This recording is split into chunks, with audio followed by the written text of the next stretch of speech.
এই বিশ্বকে এই শিশুর বাসযোগ্য করে যাব আমি।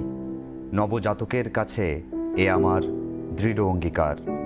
সুকান্ত ভট্টাচার্যের ছাড়পত্র কবিতার এই লাইনগুলো আমাদের প্রত্যেকের মননে রয়েছে, কিন্তু এই লাইনগুলোর যে সারমর্ম, সেই সারমর্মকে পাথেয় করে আমরা আমাদের প্রত্যেকের যে জীবন, আমাদের প্রত্যেক দিনের যে জীবন, সেখানে কতটা চলতে পারছি, সেটাকে কতটা মানতে পারছি, মানাতে পারছি, সেটা কিন্তু একটা প্রশ্ন থেকেই যায়। আমাদের আগামী প্রজন্মকে দিয়ে যেতে হবে একটি সুন্দর পৃথিবী। এই বাক্য আমরা প্রত্যেকেই বিশ্বাস করি, কিন্তু কতটা কাজ করে উঠতে পারছি আগামী প্রজন্মের জন্যে, সেখানেও কিন্তু একটি প্রশ্ন থেকে যায়। আপনাদের প্রত্যেককে স্বাগত জানাই চর্চার আরও একটি আয়োজনে। আজকের চর্চা অনুষ্ঠানে আমরা মূলত এই অঙ্গীকার, আমাদের ভবিষ্যৎ প্রজন্মের জন্য যে পৃথিবী আমরা রাখতে চাইছি, কিভাবে রাখব, এই বিষয় নিয়ে আজকে আমরা আলোচনা করব। আলোচনা করার জন্য আমাদের সাথে স্টুডিওতে উপস্থিত আছেন doctor Gopa Chatterjee, department of পিডিয়াট্রিক্সের উনি চিকিৎসক। উনি আপাতত রয়েছেন আইজিএম হাসপাতালে। গোপাদি, তোমাকে স্বাগত জানাই চর্চায়। তো তুমি যে ডিপার্টমেন্টে কাজ করছো, সেটি অত্যন্ত সংবেদনশীল একটি বিভাগ, এবং শিশুকে তোমার যত্ন করতে হয়, যেই শিশুরাই আগামী দিনের ভবিষ্যৎ আমরা জানি। তো আমাদের চোখে যেভাবে আমরা শিশুদেরকে দেখি বা আমরা যেভাবে কথা বলি শিশুদেরকে নিয়ে, যেভাবে প্রতিপালন করি, তোমরা নিশ্চয়ই একটু ভিন্নভাবে করো। তো এই সংবেদনশীলতার জায়গা থেকে এবং তাদেরকে একটা সুন্দর পৃথিবী দেওয়ার জন্য কি কি ভূমিকা তোমরা পালন করছো, সেটা যদি আগে একটু বলো আমাদের। ইন জেনারেল তো যেটা আমার চিকিৎসক হিসেবে যেটা আমার গুরু দায়িত্ব, সেটা হচ্ছে বাচ্চার স্বাস্থ্য। স্বাস্থ্য মানে কিন্তু শুধুই আমি যেটা মনে করি, এবং সেটাই সবারই মনেই করেন, কি রোগমুক্ত নয়।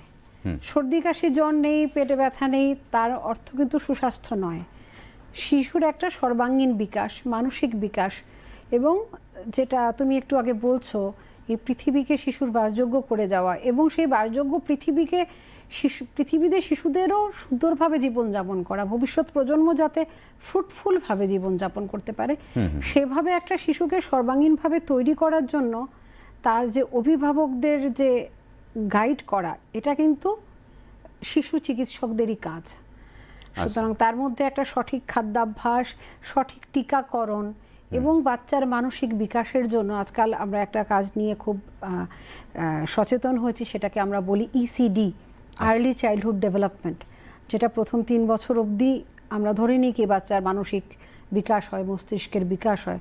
তো ওই সময়টা যাতে বাচ্চার মস্তিষ্কের বিকাশের জন্য অভিভাবকেরা সঠিকভাবে তাদের দায়িত্ব পালন করেন, এইগুলো কিন্তু প্রত্যেকটাই গুরুত্বপূর্ণ। তো সেই ব্যাপারটা তো আমরা অবশ্যই দেখি। একদমই।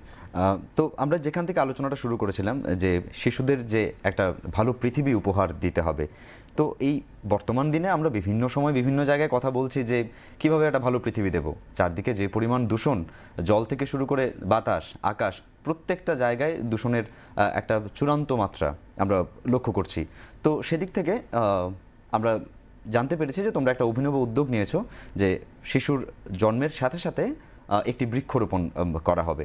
তো এই আইডিয়াটা কি করে এলো, এবং এই পুরো পরিকল্পনাটা যদি একটু বিশদে আমাদেরকে বলো। ধন্যবাদ। বলছি আসলে কি, যেটা ঠিকই কথা, কি দূষণমুক্ত পরিবেশ আমরা ইদানিং সবাইকে বলতে শুনছি কি গরম বেড়ে যাচ্ছে, এত বেশি নগরায়ন হচ্ছে। নগরায়ন মানেই তো কিছু গাছ বলির শিকার, বড় বড় ব্রিজ হবে, বিল্ডিং হবে, তো গাছ তো আমাদের কাটতেই হবে। কিন্তু সেই তুলনায় যদি আমরা বৃক্ষরোপণ না করি, অক্সিজেন ছাড়া তো আমরা কেউ বাঁচতে পারি না। তো কোভিডের সময় থেকে আমরা দেখছি অক্সিজেনের একটা ক্রাইসিস। অক্সিজেন শব্দটা কিন্তু আমাদের জীবনে ঢুকে গেছে কোভিডের সময় থেকে। আগে শুধু স্বাস্থ্যকর্মীরাই জানতো অক্সিজেন কতটা দরকার। নর্মাল মানুষ সাধারণত কেউ হাসপাতালে ভর্তি হয়ে, খুব বয়স্ক মানুষ কেউ ভর্তি হলো, তখন আমরা জানতাম হ্যাঁ অক্সিজেন দিচ্ছে, এইটুকুই। তো কোভিডের সময় যেমন আমাদের জীবনে অক্সিজেনের যে একটা বিশাল রোল, সেটা কিন্তু আমরা প্রত্যেকে অনুভব করেছি, এবং অনেকেই বাড়িতেও অক্সিজেন কনসেন্ট্রেটর কিনেছেন, বাড়িতে অক্সিজেন নিয়েছেন, অনেককে ভাড়া দিয়েছে, অনেকে এভাবে মানে সমাজকর্মীরা এগিয়ে এসেছেন। তো যেটা অক্সিজেন কনসেন্ট্রেটর ব্যাপারটা কি, কি একটা হচ্ছে অক্সিজেন সিলিন্ডারের মাধ্যমে পাওয়া, যেখানে অক্সিজেন প্ল্যান্ট কোভিডের পরেই প্রচুর প্ল্যান্ট তৈরি হয়েছে, ওখানে অক্সিজেন তৈরি হয় এবং সেটা প্রত্যেক হাসপাতালে একটা থাকে, বড় বড় হাসপাতালে, জিবিতেও ছিল, আইজিএমেও তৈরি হয়েছে কোভিড পরবর্তী সময় আমরা পাই। এছাড়া একটা মেশিন আছে কনসেন্ট্রেটর, যেটা কি করে পরিবেশের যে অক্সিজেনটা সেটাকেই মানে গ্রহণ করে, আমাদের যে 21% অক্সিজেন আমাদের বায়ুমণ্ডলে আছে সেটাকেই রিসাইকেল করে পরিবেশ থেকে এটাকে নিয়ে ওই মানে কনসেন্ট্রেটরের মাধ্যমেও কিন্তু আমরা রোগীকে অক্সিজেন দিতে পারি। কোভিডের সময় অনেকে সেই মেশিনটা কিনে বাড়িতে অক্সিজেন নিয়েছে।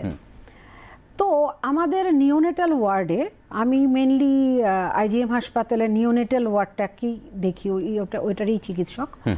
তো সেখানে কিছু কিছু বাচ্চা যারা প্রিম্যাচিওর ডেলিভারি হয়, যেখানে একটা বাচ্চা 37 উইকে হওয়ার কথা 28-30 উইকে হয়ে যায়, এরা ওজন প্রচুর কম থাকে, 1 কেজির নিচে থাকে, তো এদের যে ফুসফুসটা থাকে সেটা অপরিণত থাকে। তো আজকাল একটা ইনজেকশন আছে সারফেক্টেন, যেটা অনেক কস্টলি, কিন্তু এটা সরকারিভাবে অ্যাভেলেবল, প্রায় 10,000-এর মতো পড়ে। এটা প্রায় বেশিরভাগ প্রিটার্মকে আমরা দিই। তার সত্ত্বেও লাংসের কন্ডিশনটা মানে ঠিকঠাক অবস্থায় আসতে প্রায় 15-20 দিন লেগে যায়। তো অনেকের ক্ষেত্রে সারফেক্টেন দেওয়ার পরও ইনফেকশন হয় বা অনেক রকম সমস্যার কারণে এরা কিন্তু দীর্ঘদিন মানে 2 সপ্তাহ থেকে 3 সপ্তাহ কন্টিনিউয়াস অক্সিজেন পায়। তো সেই বাচ্চারা অক্সিজেন পাওয়ার পর প্রায় মাসখানেক বয়সে আস্তে আস্তে খাওয়া শেখে, একটু ওজন বাড়ে, ইনফেকশনকে অতিক্রম করে মোটামুটি বাড়িতে যাওয়ার অবস্থায় আসে। 1 কেজি থেকে ধরো 1 কেজি 200 হলো, তখন আমরা ওদের ছুটি করি। তখন একদিন আমাদের, আমি আর ডক্টর বাসুদেব রায় আছেন আমার সঙ্গে, আমরা দুজনেই এনআইসিউর চিকিৎসক। তো আমরা একদিন কথায় কথায় ডিসকাস করছিলাম সত্যি কত অক্সিজেন সরকারিভাবে এরা ফ্রিতে পায় এবং এর জন্য কোনো কষ্ট দিতে হয় না। তো একজন পেশেন্টকেই, অভিভাবককে, ওরা খুব খুশি, বাচ্চা নিয়ে যাচ্ছে, বলছিলাম দেখো তোমরা কত অক্সিজেন পেয়েছো, এই অক্সিজেনের জন্য কিন্তু বাচ্চা বেঁচে গেছে, এত অক্সিজেন খরচা হয়েছে এবং এত চিকিৎসা সবই সরকারিভাবে হয়েছে, এবার তোমরা বাড়িতে গিয়ে কিন্তু বাচ্চাটার যত্ন করবে। আচ্ছা, তো তখনই হঠাৎ মনে হলো কি তারা যতটা অক্সিজেন নিল পরিবেশ থেকে, তো সেটা ফিরিয়ে দেওয়া তো কর্তব্য, যাতে পরবর্তী শিশুটা সেই অক্সিজেনটা পেতে পারে বা পরবর্তী মানুষটা পেতে পারে। তো এর তো একমাত্র উপায় অক্সিজেন আর ব্লাড, এগুলো তো আর কেমিক্যালি তৈরি করা যায় না, কারখানায় তৈরি হয় না। সুতরাং হ্যাঁ, অক্সিজেন প্ল্যান্টে তৈরি হয়, কিন্তু পরিবেশের যে অক্সিজেনটা সেটা তো একমাত্র গাছই আমাদের দিতে পারে। তো ওদের বললাম, 2-3 জন পেশেন্ট ছিল, সেদিন ছুটি হয়ে যাচ্ছিল, যারা প্রায় 1 মাসের মাথায় ছুটি হলো, প্রচুর অক্সিজেন কনজাম্পশন হয়েছিল। তো বললাম বাড়িতে গিয়ে গাছে লাগাও বাচ্চার নামে, উঠোনে থাকবে, তোমার বাচ্চার মতো তাকেও লালন করবে, তো করো। তো ওরা বেশ দেখলাম মোটিভেটেড। তো পরদিনই সকালে একজন বাড়িতে গিয়ে, সেটা প্রিম্যাচিওর বাচ্চা, বেবি অফ মন্টি দেবনাথ বাড়ি বোধহয় কোথায়, সিপাহীজলা ডিস্ট্রিক্টে ওইদিকে, তো ছবিটা পাঠালো। তো সেটা খুব আনন্দের খবর ছিল, আমার জন্য পাঠিয়েছে। এরপর পর বেশ কয়েকটা ছবি আমরা পেলাম। তো সেটা আমাদের জন্য একটা মোটিভেশনে কাজ করলো এবং অন্য পেশেন্ট পার্টির জন্য। তো এখন থেকে সবাই বেশ মোটিভেটেড। আমাদের এনআইসিউতে আজকেও কয়েকজন বাচ্চা এসেছিল, এদেরও আমরা মোটিভেট করলাম এবং তারা গাছ লাগাচ্ছে, লাগিয়ে আমাদের ছবি পাঠাচ্ছে। এবং অন্যান্য যে নিওনেটাল ওয়ার্ডগুলো, জিবি নিওনেটাল ওয়ার্ডের ইনচার্জ ডক্টর রিপন দেববর্মা, ওর সঙ্গে কালকেই একটা মিটিংয়ে গেছিলাম, কথা হলো। রিপন বলছে হ্যাঁ দিদি আমরাও বলবো এখন থেকে। তারপর উদয়পুরে নিওনেটাল ওয়ার্ডের ইনচার্জ ডক্টর অভিজিৎ দত্ত, আমাদের ইন্ডিয়ান একাডেমি অফ পিডিয়াট্রিক্সের সেক্রেটারি, তো উনিও বললেন কি হ্যাঁ গাছ লাগাবো, আমরাও সবাইকে বলবো। তো আমাদের ইন্ডিয়ান একাডেমি অফ পিডিয়াট্রিক্সের এবার বিশ্ব পরিবেশ দিবসে কাজ ছিল কি পরিবেশ দূষণ রুখতে আমরা কি করতে পারি, পিডিয়াট্রিশিয়ানরা কি করতে পারি। এই বিষয়টাতে আসছে, কিন্তু আমাদের যারা দর্শক বন্ধুরা যারা দেখছেন, খুব সংক্ষেপে যদি বলতে হয়, গোপাদি যে জিনিসটা বললো সেটা হচ্ছে যে নবজাতক বা একটা শিশু জন্মগ্রহণের পর তার যদি অক্সিজেনের প্রয়োজন হয়, তাকে যদি আলাদা করে অক্সিজেন দিতে হয়, তার যদি ফুসফুসটা অপরিণত থাকে, তাহলে তাকে অনেকদিন হাসপাতালে রাখতে হয়, নিউনেটাল ওয়ার্ডে রাখতে হয়। তো এটা সমস্ত পরিষেবা সরকারি তরফ থেকেই দেওয়া হয়। কিন্তু সবথেকে যেটা গুরুত্বপূর্ণ জিনিস, যে এই যে আমরা অক্সিজেন নিচ্ছি কিন্তু ফিরিয়ে তো আর দিচ্ছি না প্রকৃতিকে, প্রকৃতির প্রতিও তো আমাদের একটা দায়বদ্ধতা আছে, আমরা আর কত নেব, এবার তো দেবার পালা। এই দেবার পালা কথাটাকে মাথায় রেখেই একটা নতুন উদ্যোগ এনারা চালু করেছেন, যে প্রত্যেকটা শিশুকে যখন বাড়িতে নিয়ে যাওয়া হবে, তখন অভিভাবক একটি দায়িত্ব নিয়ে একটি গাছ লাগাবেন এবং তাকে প্রতিপালন করবেন, বড় করবেন, যেটি ওর বেড়ে ওঠার সমার্থক হয়ে উঠবে। তো এই যে মানে আমরা তো সবসময় মানে ছোটোবেলা থেকে দেখে এসেছি যে গাছ গাছের মধ্যে একটা দৈবীয় শক্তি আছে, তো এর সাথে কি কোথাও জড়িয়ে আছে যে গাছেদেরও আশীর্বাদ একদম আমাদের উপর আছে? এই জিনিসটা তুমি কেমন ভাবে ভাবো? সেটাই আজকে যখন আরেকজন, কালকে আমরা ছুটি করলাম, বেবি অফ সুস্মিতা দেববর্মা, বোধহয় কোথায় মুঙ্গিয়াকামির রোগী, এরাও 1 কেজি ওজনের টুইন ছিল, টুইন 1 টুইন 2, 1 মাসে 31 দিনে কালকে ছুটি হলো। তো মানে সেই যে তুমি বললে আশীর্বাদের ব্যাপারটা, তো এরা তো একটু সহজ সরল মানুষ। তখন বাবাকে বললাম দেখো বাড়িতে গিয়ে গাছ লাগাবে, এরাও লাগিয়েছে। তো ওই ছবিটা আমি সবাইকে দেখাই, এটা আমি এনআইসিউর সামনে লাগিয়ে রেখেছি, যে ছবিটা পেপারে নিউজ হয়েছে, তো সবাই অনুপ্রেরণা পাবে। তো বললো হ্যাঁ গাছ তো আমাদের আশীর্বাদ করবে, বাবা কিন্তু নিজে থেকেই বলল।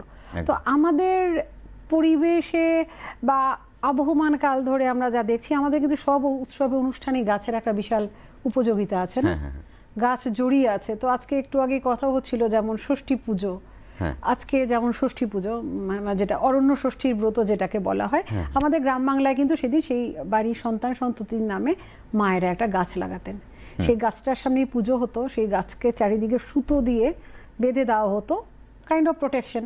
যেমন বাচ্চাদের হাতেও একটা সুতো দিয়ে বা মায়ের আশীর্বাদ সুতো বেঁধে দেন, তো গাছটাকেও কিন্তু সেভাবেই আশীর্বাদ করতেন। তো সেটা একটা কিন্তু আমাদের সিম্বলিক আগে ছিল। হ্যাঁ, ঐতিহ্য, আমাদের ঐতিহ্য। মানে একটা বাড়িতে যেমন একটা সন্তান, শিশু সন্তান বড় হবে, সাথে সাথে আরেকটা গাছও বড় হবে। প্রত্যেক পরিবারের প্রত্যেক শিশুর জন্য যদি একটা গাছ থাকে, তাহলে আজকাল যে আমরা বলি ছেলে মেয়েরা আপটুটের হয়ে যাচ্ছে, দূরে চলে যাচ্ছে, তো তার যদি মনে হয় কি আমার সেই পুরনো বাড়িটাতে আমার একজন দোসর আছে, একজন আমার ছোটবেলা থেকে আমার সঙ্গে বেড়ে ওঠা খেলার সাথী আছে, এটা একটা হিউম্যান নেচার। ডেফিনেটলি তার যে সেই তার মাটির প্রতি, জমির প্রতি, শেকড়ের প্রতি একটা টান অনুভব করবে। সেই কারণ ভাই বোন মানুষ তো, আমরা তো সরে যাই, ভাই বোন এক একজন এক এক জায়গায় ছিটকে যাবে, কিন্তু গাছ তো আর ছিটকায় না, গাছ তো আর দেশান্তরী হয় না। একদম ঠিক। এই প্রসঙ্গেই যদি আমি একটু আমার বিষয়ে আসি, আমরা যখন কলেজে ইংরেজি পড়তাম, আমাদেরকে একটি কবিতা পড়ানো হতো, তরু দত্তের একটি কবিতা ছিল আওয়ার ক্যাজুয়াল ট্রি।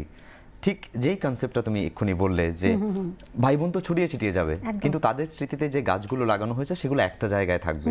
এই গাছটিকে কেন্দ্র করেই কিন্তু তার তরু দত্তের যে স্মৃতিযাপন, তার ছোটবেলার যে শৈশবের পুনর্যাত্রা, এই সব কিছু এই কবিতায় আছে। তো কোথাও না কোথাও আবার ফিরে আসছে সেই বিষয়গুলো। এটা তো বেসিক যে মানুষের যে সাইকোলজিতে অ্যাকচুয়ালি চেঞ্জ হয় না, আমরা রূপান্তরিত হচ্ছি, কিন্তু বেসিক জিনিসটা তো এক থাকেই না, আমাদের ফিরে আসতেই হবে।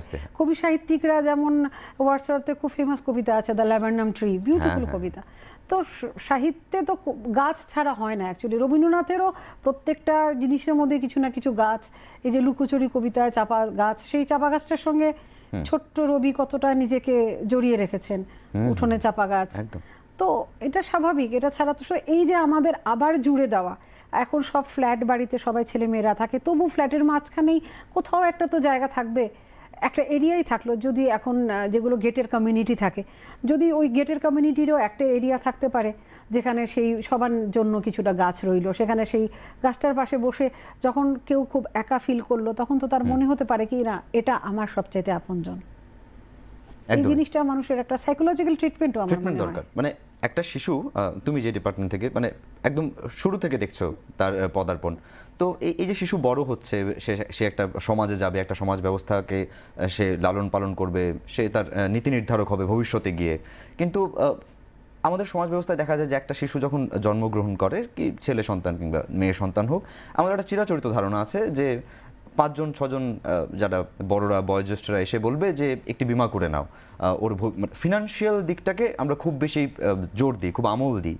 কিন্তু এই যে তোমাদের একটা ভিন্নতর উদ্যোগ, যে না অর্থনৈতিক দিকটা তো সুনিশ্চিত হবে, কিন্তু তার পরিবেশের কি হবে? একদম পয়সা দিয়ে তো শ্বাস নিতে পারবে না, শ্বাস নেওয়ার জন্য পরিবেশ দূষিত পরিবেশ যেটা দিনে দিনে হচ্ছে, এত দ্রুত উষ্ণায়ন হচ্ছে, তো এর থেকে মুক্তি পাওয়ার কথা তো উপায় তো একমাত্র গাছই, আমরা সবসময় বলছি।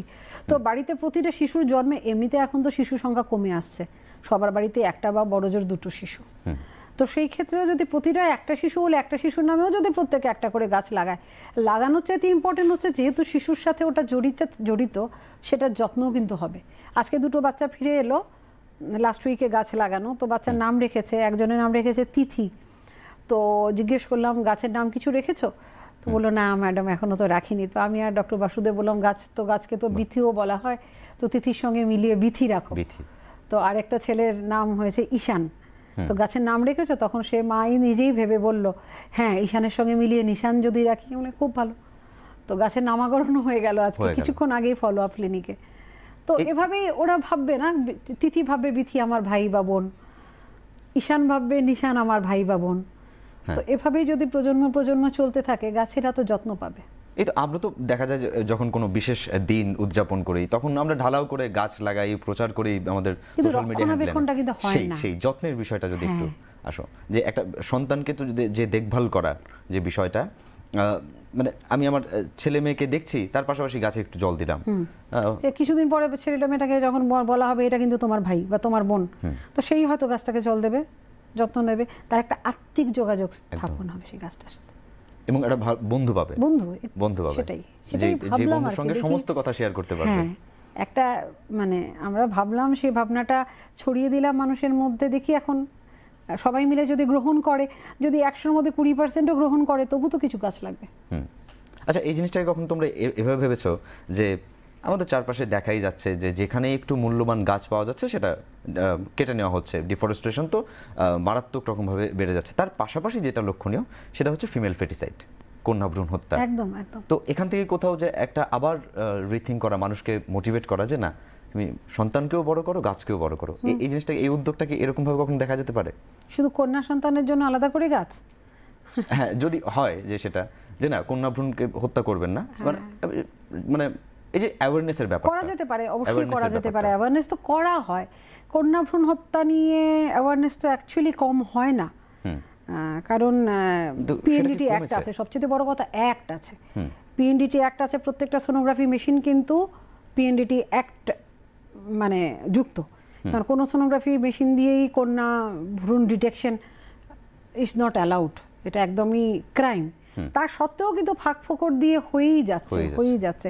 এটা খুবই আনফরচুনেট। এটার সঙ্গে কিছু অর্থনৈতিক পরিকাঠামো জড়িত দেশের, মানে যেটা সেই যে এখনো রয়ে গেছে কি মেয়েরা বাবা মাকে দেখবে না, বিয়ের পরে চলে যাবে, আরেক পরিবারের দেখাশোনা করবে, অর্থনৈতিকভাবে মেয়েদের পায়ে দাঁড়াতে দেওয়া হয় না, ওইটার জন্যই ঘুরে ফিরে আসছে। এমন একটা সময় যদি আসে, এখন তো দেখা যায় কি বেশিরভাগ ছেলে মেয়েরা, মানে একটা ছেলে মেয়ে, সেক্ষেত্রে মেয়েরা তো বাবা মাকে দেখছেই, এরকম একেবারেই নাকি মেয়েরা দেখছে না।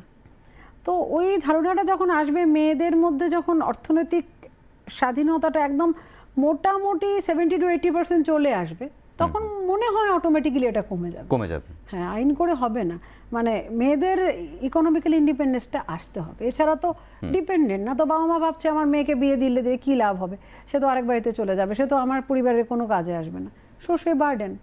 সেটা পাল্টাতে হবে, এই মনোভাব পাল্টাতে হবে। আচ্ছা, এই জিনিসটা তোমাদের যে উদ্যোগটা, সেটাকে কি আরেকটু বৃহৎ পরিসরে নেওয়ার কথা চিন্তা করেছো? যদি বৃহৎ পরিসরে নিতে হয় তাহলে কি করে নেওয়া যায়? আসলে আমাদের উদ্যোগটাই শিশু, বলতে গেলে জাস্ট 2 সপ্তাহের উদ্যোগ।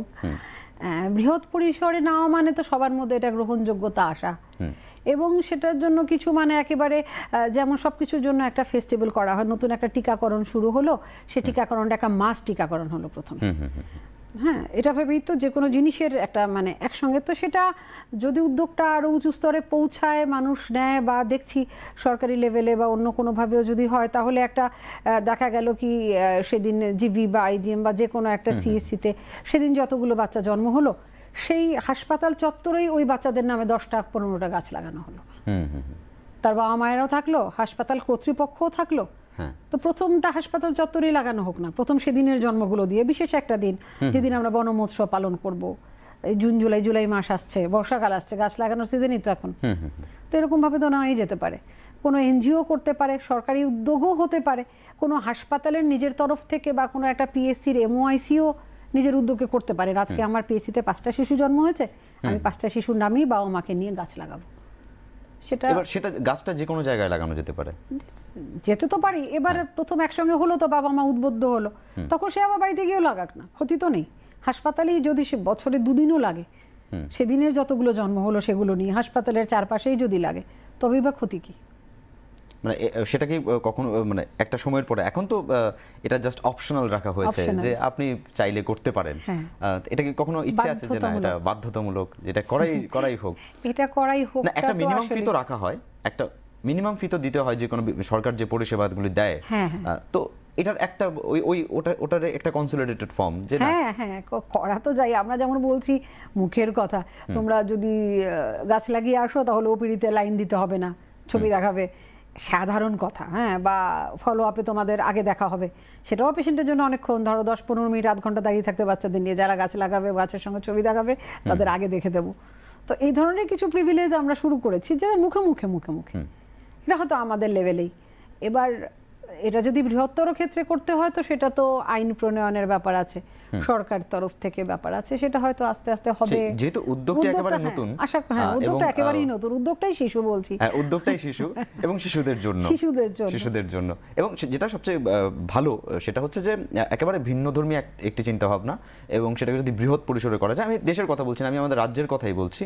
আমাদের রাজ্যের প্রত্যেকটি প্রান্তে, প্রত্যেকটি মহকুমাতে একটি হাসপাতাল রয়েছে, সেখানে যদি এই চিন্তা ভাবনাটুকু ছড়িয়ে দেওয়া যায় সাধারণ মানুষের মধ্যে, তাহলে অবশ্যই একটি ব্যতিক্রমী এবং একটি পজিটিভ একটি রেজাল্ট আমরা পাবো। এবং যে কোনো উদ্যোগই তো সত্যি একটি ভালো। আমি এই প্রসঙ্গাত্তর আবার যাচ্ছি যে একজন লোক মাজুলি দ্বীপের একেবারে পরিত্যক্ত কিছু জমিতে ক্রমান্বয়ে গাছ লাগিয়ে গেলেন। এখন বর্তমান সময়ে যে জায়গাটায় উনি গাছ লাগিয়েছেন তার পরিমাণ 541 হেক্টর।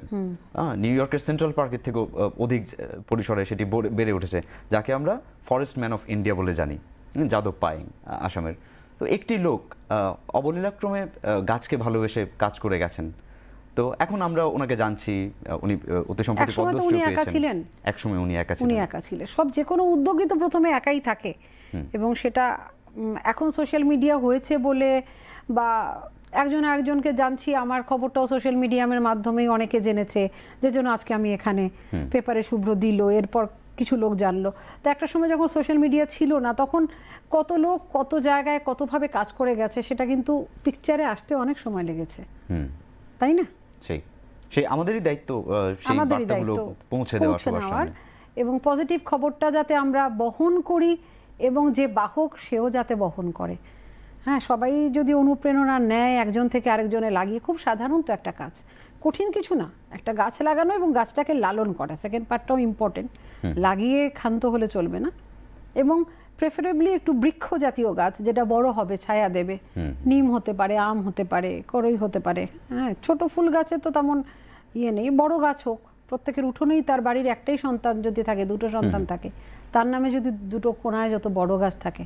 মানে কোন কোন গাছগুলো লাগালো একটু যদি একটু সাজেস্ট করা যায়। অ্যাকচুয়ালি পরিবেশবিদরা ভালো, আমরা বলি কি যখন বৃক্ষরোপণ হয় নিম গাছটাকে খুব গুরুত্ব দেওয়া হয়, নিমের হাওয়া ভালো, হ্যাঁ, এবং বড় ঠান্ডা বাতাস।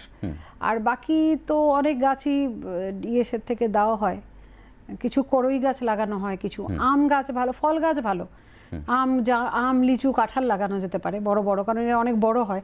আর যেটা ফল গাছ লাগালে ফল গাছে পাখি আসে, পাখি আসার ফলে সেই যেটা হয় ওই জায়গাটা, মানে পাখি একটা পরাগ রেণু বহন করে, রিপ্রোডাকশন হয়, তো পুরো গাছটা ছড়ায়।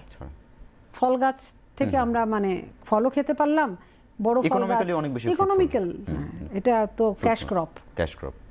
এবং যেটা যে একদম চিকিৎসকের চোখে যদি আমি জিজ্ঞেস করি, একদম চিকিৎসকের চোখে পরিবেশ থেকে, গাছপালা থেকে কিভাবে একটা বাচ্চা উপকৃত হতে পারে, তার বেড়ে ওঠার জন্য কিভাবে মানে পরিবেশকে কাজে লাগানো যেতে পারে, কোন কোন ধরনের গাছগুলো? সব ধরনের, যেগুলো নিম গাছ বলছিলে, হ্যাঁ, নিম গাছ ভালো গাছ, ফল গাছ, যে কোনো ফল গাছই ভালো। ফল খেলে বাচ্চাটাও ফল পাবে। একটা বাড়িতে যদি আম গাছ থাকে, একটা কলা গাছ থাকে, একটা কাঁঠাল গাছ থাকে, লিচু গাছ থাকে, বাচ্চারা তো সেই মানে লোকাল ফলগুলো খেতে পারবে। আদারওয়াইজ শহুরে বাচ্চারা আজকাল মানে একটা ফ্যাশন আছে, শুধু আপেল আঙুর, যেগুলো মানে বাইরে থেকে আনা ফলগুলোই খায়। হ্যাঁ, একটা আমাদের কিন্তু এখন একটা বদ্ধ ধারণা, পেয়ারা গাছ একটা ছোট্ট গাছ, আমরা ছোটবেলায় গাছ থেকে পেড়ে পেড়ে পেয়ারা খেতাম। তো একটা বাড়িতে যদি আম জাম লিচু, মানে আমাদের একটা ছোটবেলা থেকে একটা ব্যাপার আছে না, আমাদের বাড়ি আম গাছ, আমাদের বাড়ি কাঁঠাল গাছ, লিচু গাছ, প্রত্যেক বাড়ির একটা সিগনেচার আম থাকে, প্রত্যেক বাড়ির একটা সিগনেচার লিচু থাকে, ওদের বাড়ি লিচু ভালো, ওদের বাড়ি আম ভালো, ওদের বাড়ি কাঁঠাল ভালো। এটা কিন্তু সেই পরিবারের পরিচয় বহন করে, যেই বাড়ির লিচু ভালো ওই বাড়ির ছেলে, যেই বাড়ির আম ভালো ওই বাড়ির মেয়ে। আমরা কিন্তু এভাবে আগের দিনটা ছিল, এখন তো ফ্ল্যাট, কিন্তু সেই ফ্ল্যাট পরিসরেও যদি গাছ থাকে, সেটা ফ্ল্যাটে সবাই ভোগ করুক। গেটের কমিউনিটি হলেও একটা এরিয়া থাকুক, আজকাল সুইমিং পুল টুল সব কিছুর প্রভিশন দিয়ে গেটের কমিউনিটি হচ্ছে, ওখানেও একটা এরিয়া থাকুক শুধু অরণ্যায়নের জন্য, বিভিন্ন রকমের ফলের গাছ লাগানো থাকুক, সেটার ফল ওরা মানে কমিউনিটির লোকেরাও খাবে, কিছু বিক্রিও হতে পারে।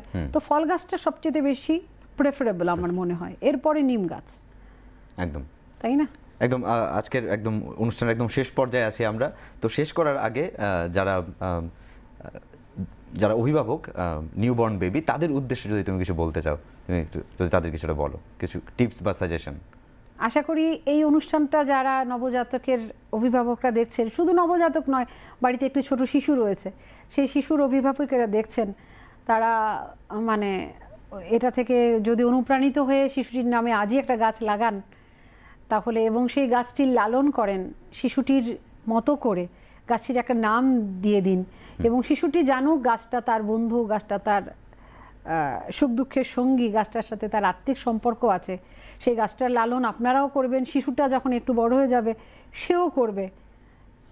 এটা যদি সবাই উদ্যোগ গ্রহণ করেন তাহলে কিন্তু মানে আমরা পরিবেশ দূষণকে রুখতে পারবো। এবং আজকালকার আপনাদের সবার শিশুরাই পলিউশনে ভুগছে, প্রত্যেক বাচ্চারই অ্যালার্জিক ডিসঅর্ডার, আইজি হাই, এই ব্যাপারটা কিন্তু ফাইনালি আপনাদের শিশুকেই উপকৃত করবে।